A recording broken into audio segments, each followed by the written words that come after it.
حضرت عیسیٰ علیہ السلام کی۔ ایک دن حضرت عیسیٰ علیہ السلام بیٹھے تھے کہ ایک نابینا شخص آیا اور شفا کی درخواست کی۔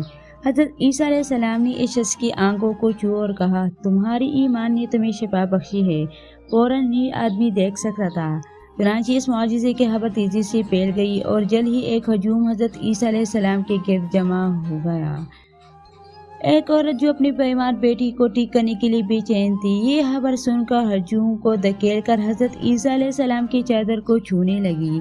حضرت عیسیٰ علیہ السلام نے اپنے جسم سے طاقت کو محسوس کیا اور عورت کی طرف متوجہ ہو کر کہنے لگے، تمہاری ایمان نے تمہاری بیٹی کو شفا بخشی ہے۔ چنانچہ جب وہ عورت گھر واپس گئی، اپنی عطیہ پایا تو یہ خبر تیزی سے علاقے میں پھیل گئی اور بہت سے لوگ آپ علیہ السلام کے پاس آئے اور آپ علیہ السلام سے کہنے لگے، اے عیسیٰ علیہ السلام، ہمیں آپ کے الہی پیغام یعنی پیغمبر ہونے پر یقین ہے۔ دوستو